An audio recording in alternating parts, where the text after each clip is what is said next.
Hello and welcome to What's Up Live. I'm Renee Kerrigan, Planetarium Director here at the Peoria Riverfront Museum. I'm joined by my coworker Nick Ray. Hello. And my coworker Heather Placco, who will be watching with us today and letting us know if you have any questions. We are all watching together as NASA attempts to land the Perseverance rover on the surface of Mars today. The landing will start in about 15 minutes. And so we'll be talking about the mission and answering your questions. If you have any questions, please put them in the comments below. I'd also like to shout out to my coworker David, who's working behind the scenes today to help us bring this commentary to you. So we are watching NASA TV footage with you and are excited to just experience this landing with you. We're both a little bit nervous. Yes, very nervous. Because landing on Mars is hard, and this is a very complicated maneuver. So this is NASA's Perseverance mission, which is a rover that hopefully in about 20 minutes or so will be on the surface of Mars. It is the size of a small car, and it has a nuclear decay battery, so it'll be able to drive around on the surface of Mars for, I don't know, in between 10 and 15 years if NASA keeps the mission going for that long. And it's going to be looking for signs of ancient microbial life in Jezero Crater, which is a dried up lake on the surface of Mars. Maybe 3.5 billion years ago, there used to be flowing liquid water on the surface of Mars. And there's so much evidence that Mars used to have liquid water on its surface. But what we don't know for sure is if Mars ever had any life on it. And so Perseverance has all sorts of scientific instruments on it that will be specifically looking for signs of past life on Mars. Yeah, and for the first time, if whatever interesting stuff they find will, in the long run, eventually bring back to Earth. This is the first phase of the Mars sample return. So it's got, I think, 43 tubes. It's got a drill. It'll be exploring the rocks in this ancient lake by this ancient river delta.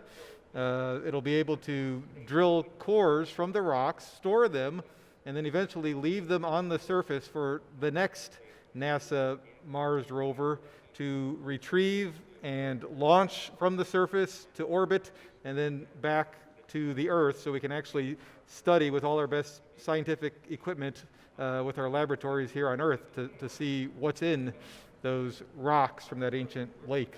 So that's absolutely crazy. I'm not sure if you followed all of that, but what Perseverance will do is be able to drill into the surface of Mars, take a core sample, and keep those samples. They're small, not a very deep core sample, but still take samples of the material, the soil, and the rock on Mars, keep them in capsules for a later mission that is going to be an even bigger vehicle than Perseverance to come and pick up and then launch it into orbit around Mars, and then another satellite will be able to return that capsule home to Earth for study. So that's all part of this Perseverance mission and then a upcoming mission, a joint mission between NASA and ESA. Yeah, so they're already planning that, and they've been planning and working on the Perseverance mission. I remember when Curiosity landed in 2012, which is still active in Gale Crater on Mars.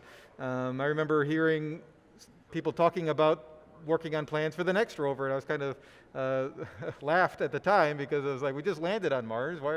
But it takes a long time to develop these missions. They started actually then building the rover in 2014 in many different places around the country and even around the world, and then bringing them all together, putting them together, testing them repeatedly, making sure it's ready for to survive a rocket launch and traveling through deep space for 7 months now, and then surviving the harsh entry and landing on the surface. So yeah, this has been a long time in planning. There's a lot at stake, not just this mission, but as Renee said, the follow-on missions, which we're already working on plans for to bring samples back. So Perseverance has all sorts of really cool scientific instruments on it, not just the ability to take core samples that we've been talking about, but it also has I think it has 23 total cameras on it, and its masthead camera is super advanced and can actually analyze the chemical compositions of rocks without even picking them up or frying them with a laser. It's able to do it just with its camera, the light it senses from its camera. It does have a lot of lasers, though. And it does have I think lasers. It's got an infrared laser, a green laser, an ultraviolet laser, and an X-ray laser. All different ways to zap the rocks and make them give off different kinds of light that we can study to figure out what elements are in the rocks and what minerals make up the rocks. So let's see if we have any questions from our viewers.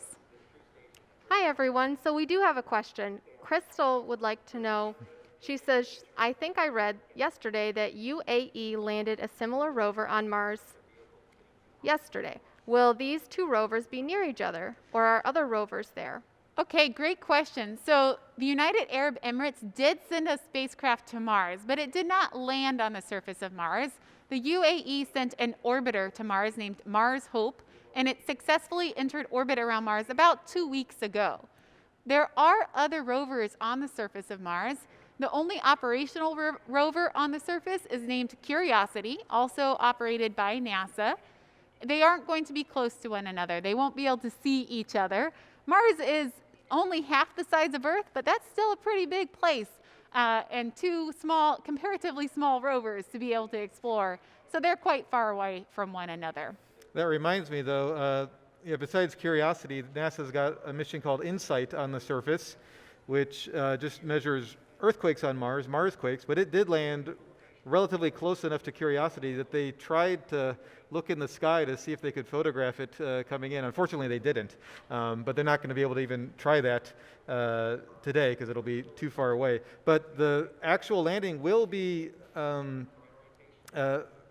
video recorded by Perseverance with all these cameras as it comes down, several that will be looking at the parachute, looking down on the surface, from other vantage points looking down at the rover, and we won't get those videos back, during this broadcast, but maybe tonight or tomorrow we'll start to get those pictures back. For the broadcast, we're basically just going to be watching the live stream from JPL, Jet Propulsion Laboratory out in California. That's where they built the rover, and they're going to be operating the rover on the surface, and they're getting radio signals from the spacecraft as it goes to Mars. The radio signals they're getting take 11 minutes to get here, so everything we're seeing is actually basically an 11-minute delay from what's happening on Mars. So for example, we're expecting touchdown at about 2:55 Central Time, but that's when the signal gets here and we find out whether it made it or not. The actual event on Mars will have already happened 11 minutes earlier at 2:44. In fact, look at the time right now, it's 2:38, so it's already entered the Martian atmosphere on Mars. They haven't gotten those signals yet in mission control, but we'll see those signals coming in about 10 minutes. So that's all just because of, as Nick said, the delay, the 11-minute delay in the radio signals from Earth to Mars. And watching NASA TV here, we can see that it is getting close to it is already in that entry, descent, and landing phase.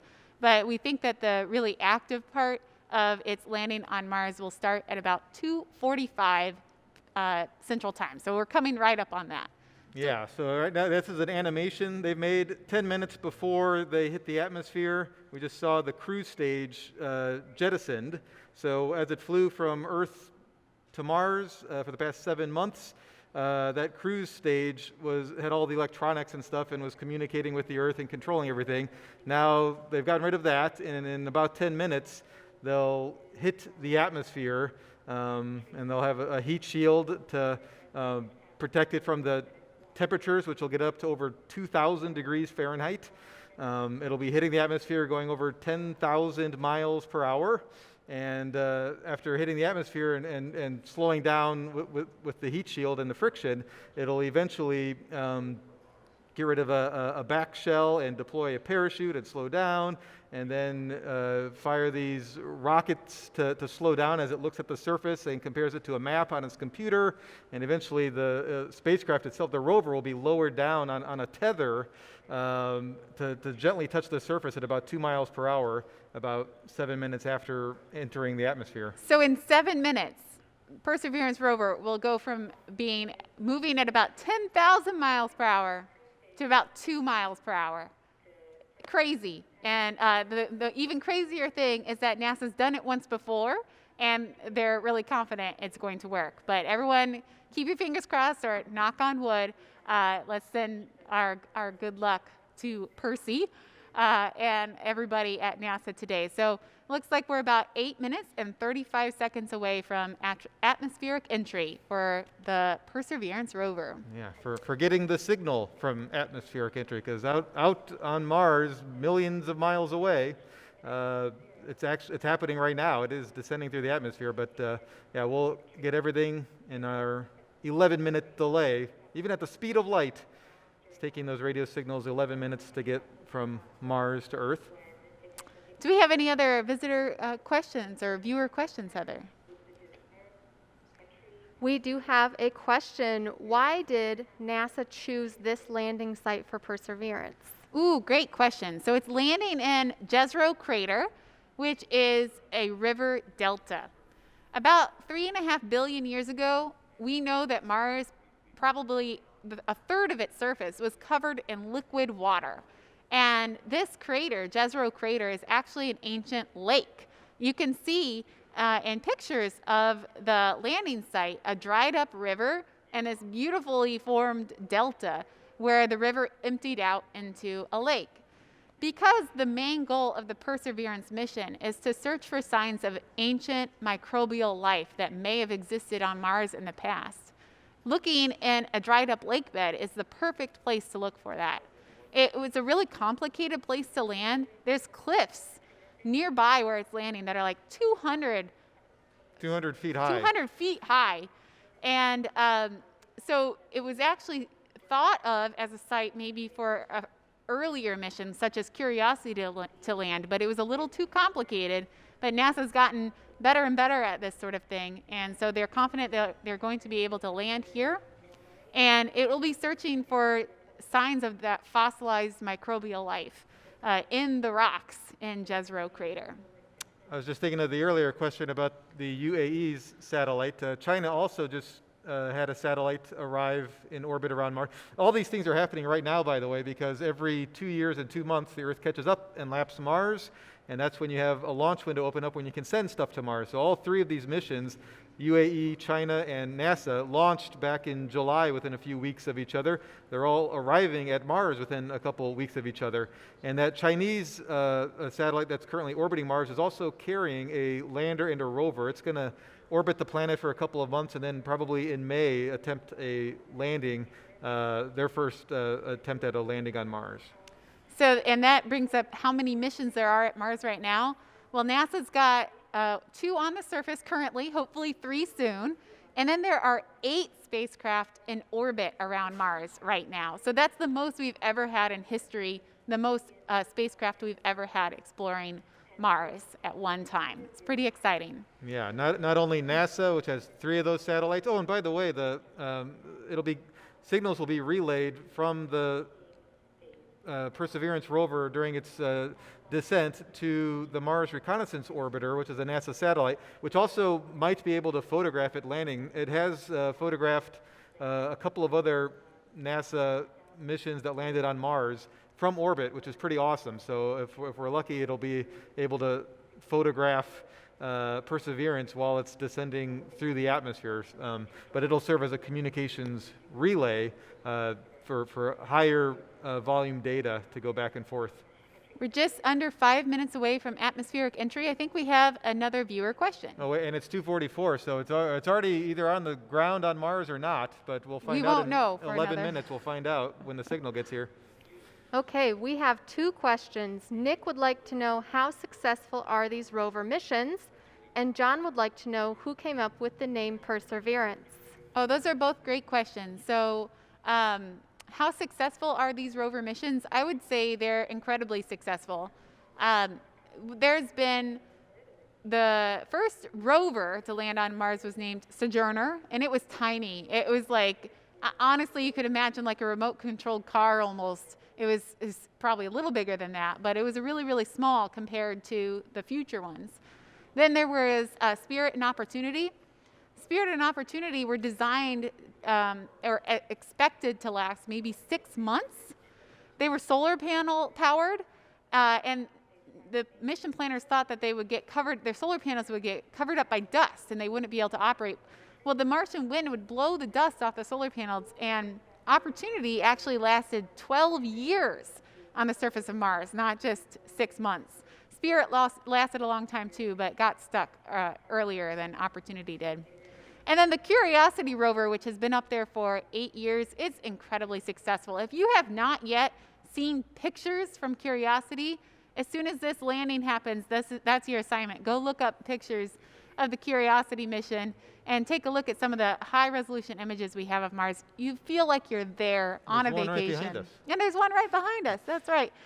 Curiosity can use its drill hand to take a picture of itself, so it can take a selfie. And so will Perseverance as well. And speaking of pictures, there is a possibility that besides the signal coming back, hopefully telling us that it's landed safely, there is the possibility of getting pictures back from some of the hazard avoidance cameras on the bottom of the rover, which would still have their dust covers on. There's also the possibility that the pictures won't get sent, to the Mars Reconnaissance orbiter and then onto Earth in time, and we might have to wait till later today, this evening, to get the first pictures back. The other question we didn't answer yet, by the way, we're about 2.5 minutes from atmospheric entry on NASA TV here. The other question was, where do we get the name Perseverance? It's a great name, isn't it? Especially after, the more difficult year we've all had worldwide. We've all had to persevere this year.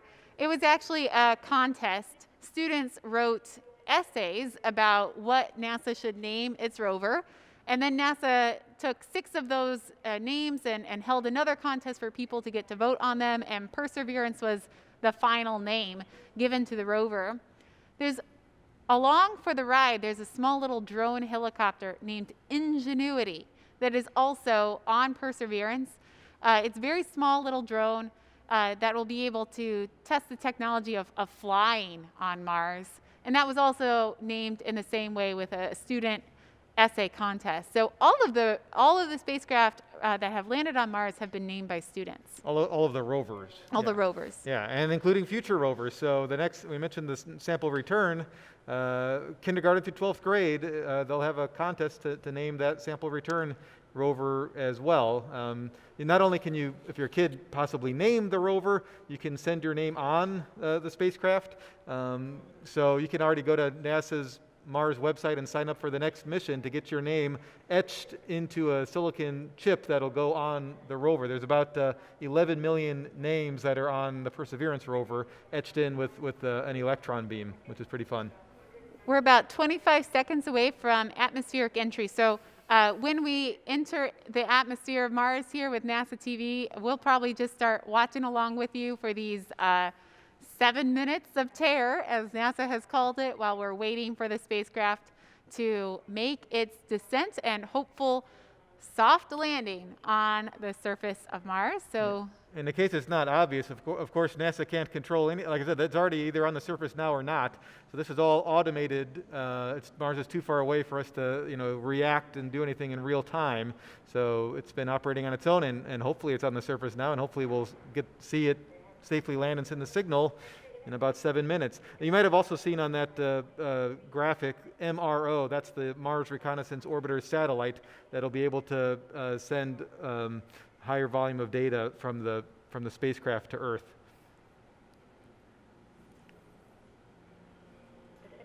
It is now waiting until it begins feeling the atmosphere of Mars slow it down.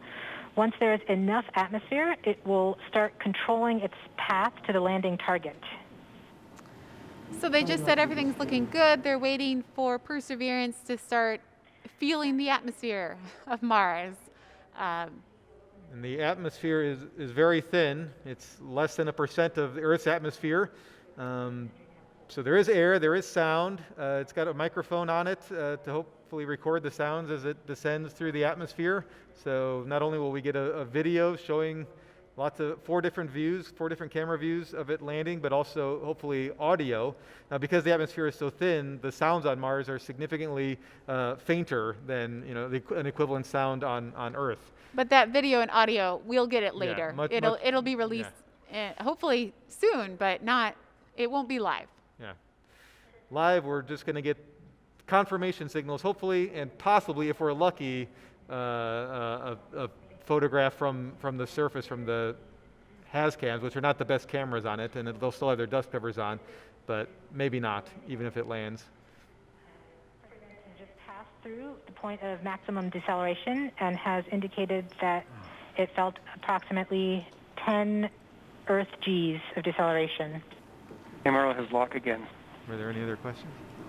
Yes. We have a question from a kiddo from Parker. Can Perseverance fly? So Perseverance, the rover itself, can't fly, although you could say it's flying right now. It flew from Earth to Mars, but as soon as it lands on Mars, it won't be able to fly. It'll be able to drive. It's got 6 wheels. Really, they really did a lot of engineering on its wheels because the previous rover, Curiosity, had a little bit of problem with its wheels, although it is still operating. So Perseverance itself will not fly after it's on the surface of Mars, but that little drone, Ingenuity, that's landing with Perseverance in a couple months maybe. We're not exactly sure when it will start its hops, but it will actually fly on the surface of Mars. It'll be one of the first things it does. It'll take a while to kind of turn everything on and look around and make sure everything's working okay and take pictures of their surroundings, see where they are, and that takes a while. But one of the first things they'll do after that, they'll drive to a nice flat area, they'll drop the helicopter down, they'll back away, and then they'll try flying the helicopter around up to 5 times for about 3 minutes at a time. It'll have cameras on board to show the view as it's flying around, and the rover itself will be looking up into the sky to take video of the helicopter while it's flying around, which will be pretty awesome. So that'll be one of the first things coming up within a few weeks or months that you'll want to look out for. So you can see on NASA TV here, they were just showing the visualization from NASA Eyes, which is a kind of software that actually anyone can have on their computer to simulate where spacecraft are in the solar system. So the Perseverance capsule that it's in, its entry capsule, is getting closer and closer to the surface of Mars right now, descending towards that Jezero crater.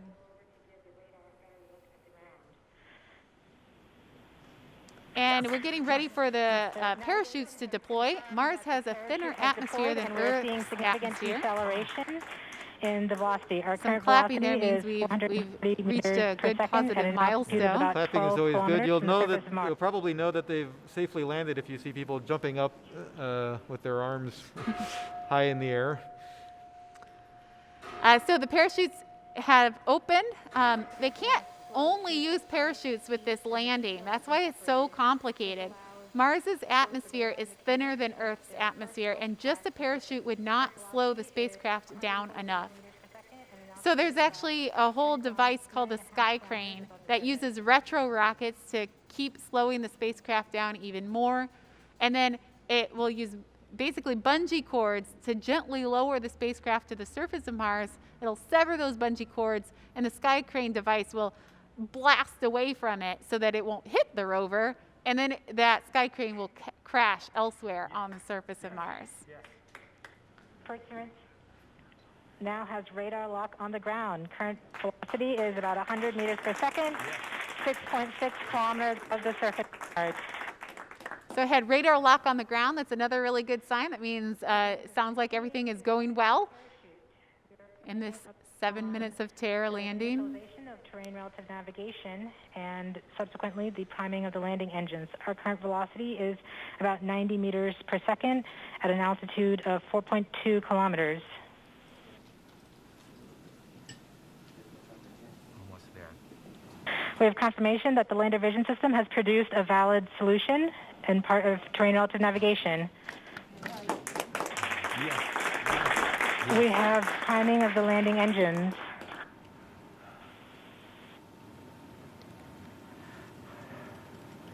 Current velocity is 83 meters per second at about 2.6 kilometers from the surface of Mars. We have confirmation that the back shell has separated. We are currently performing the divert maneuver. Current velocity is about 75 meters per second at an altitude of about a kilometer off the surface of Mars.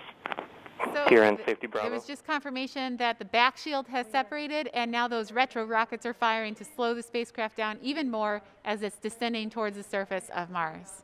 300 meters off the surface of Mars.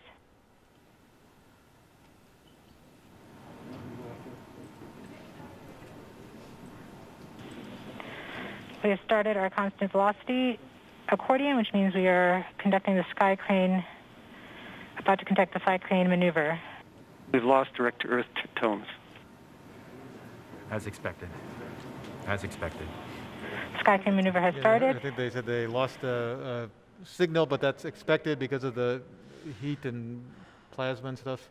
So you can see those bungee cords in the animation there, and Well, this is just the animation, so it's We're getting signals from MRO. so it's safely landing no matter what happens. We'll have to wait and see if they get the signal. UHF is good. Touchdown confirmed. Perseverance safely on the surface of Mars, ready to begin seeking the sands of past life. That's a relief. that's a relief. So we've just got touchdown confirmed. NASA has safely landed the Perseverance rover on the surface of Mars. It didn't look nearly as difficult as it really was. A very, very complicated thing that the mission designers have been planning for years. And the rover has we've got confirmation that it has safely touched down on the surface of the red planet, becoming only the, let's see, what number rover? Fifth? Yeah, NASA's fifth rover on Mars. They're 9 for 10 landing spacecraft on Mars. For comparison, NASA's the only ones to safely land on Mars. Europe is 0 for 2 so far in the 21st century, and the Soviet Union was 0 for 4 back in the 1970s. And China will have their first attempt in probably a couple months. So we're going to stay on for a little bit. Everyone's celebrating at JPL, and we might get some pictures from this landing. So we'll see if there was any pictures captured that we'll be able to see of the surface of Mars from Perseverance, or Percy, as is kind of fun to hear him call it for short. And again, these pictures won't be the best. They'll be has cams. The best cameras are actually, on the top of the head, the mast, which is folded down right now. So in the next, day or two, they'll raise the mast and look around and start taking pictures with the fantastic cameras they have on there. But any pictures would be awesome. But again, we might not. It depends on whether they got to the Mars Reconnaissance orbiter before it went over the horizon or not.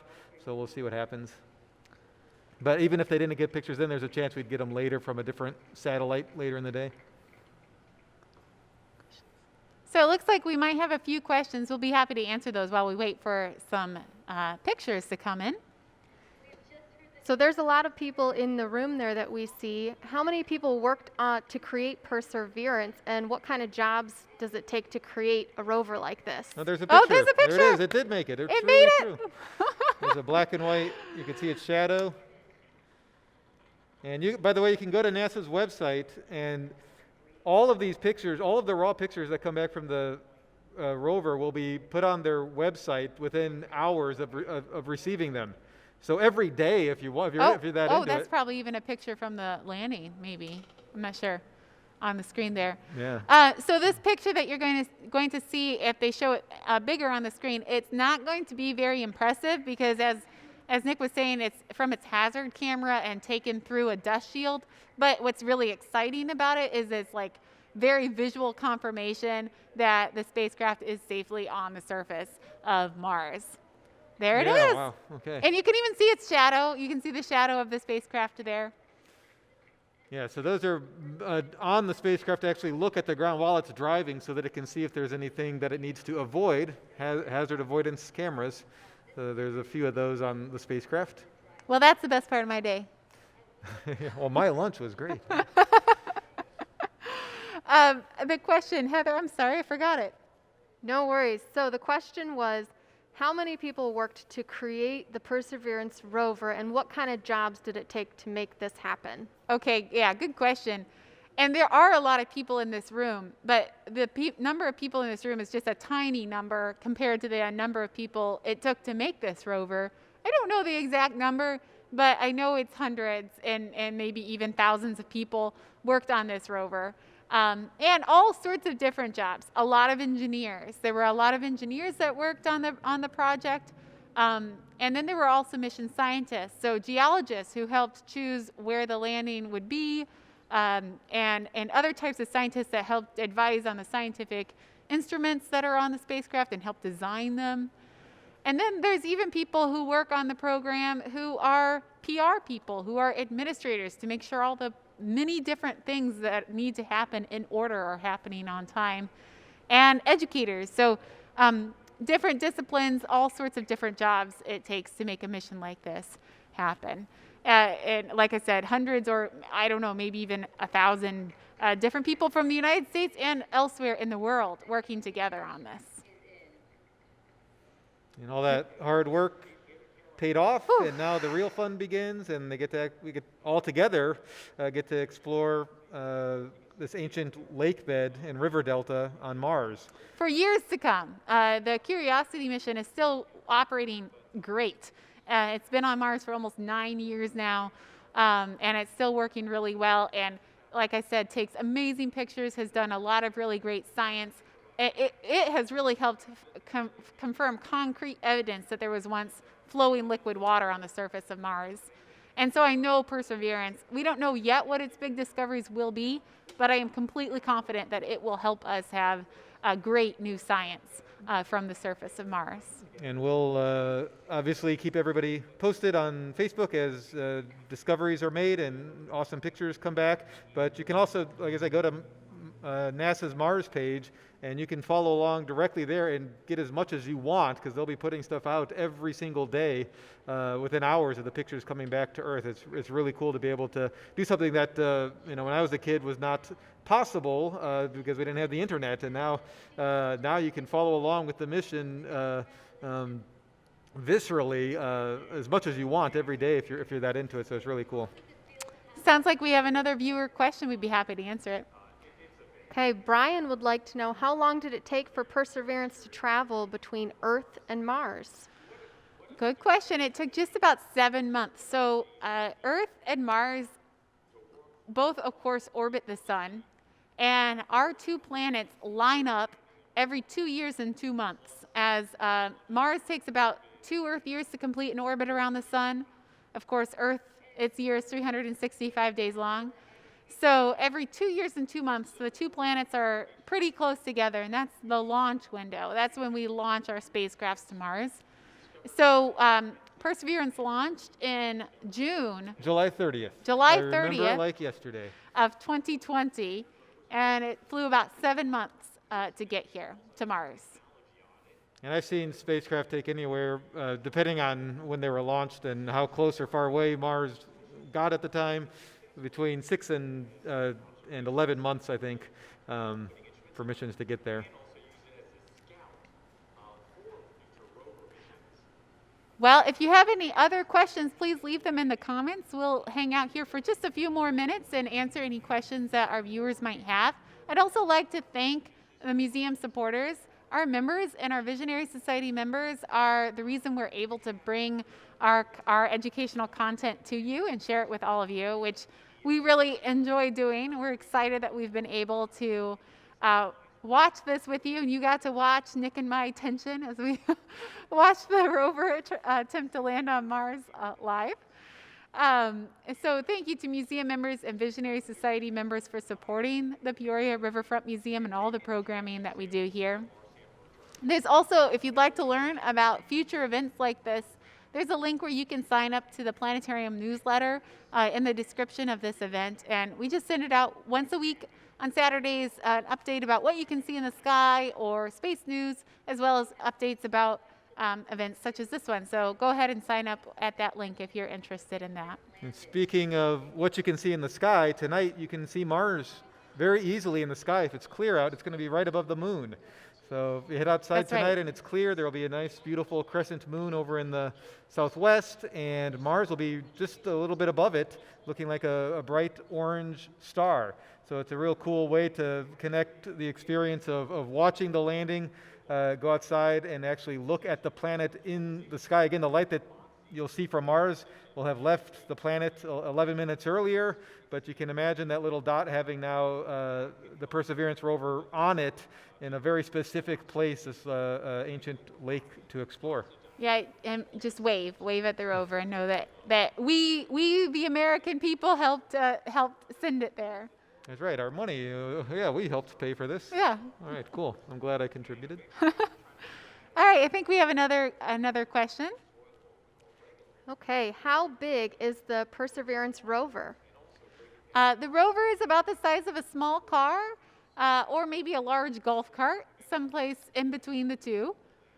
2,000 pounds, 1 ton. Weighs 2,000 pounds. Biggest spacecraft to land on Mars. Well, thank you everyone for tuning in. I hope you enjoyed watching this Perseverance landing with us. And congratulations to NASA. Congratulations, Perseverance.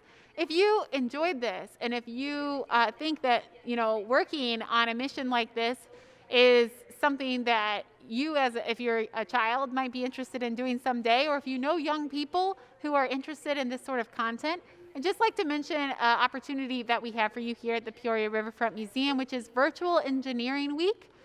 Next week is our Virtual Engineering Week, where we'll have all sorts of engineering activities. We have live Zoom workshops with engineering activities, and there's actually kits that you can sign up for free on the Peoria Riverfront Museum website that your family or your child can create these activities related to different aspects of engineering. So a lot of the people who created this rover were engineers, and this is a free resource for the Peoria community, sponsored by Caterpillar, and there's a lot of different groups who've contributed, including the Society of Women Engineers, Caterpillar, and the U of I 4-H. So you can find out information about that on the Peoria Riverfront Museum's website and right here on our Facebook page as well. So we encourage you to check that out if you're interested in all the engineering it took to get Perseverance to Mars today. And it's first come, first serve, so hurry. And also, make sure you come and pick up the kit before the workshops. That's right. The workshops will start Sunday, and they'll be going through the week and ending the following Saturday. So make sure you pick up the kit before the workshop. And with that, we'll sign off. I'm Renee Kerrigan. I'm Nick Ray. And thanks for watching with us. Have a great afternoon. Yay.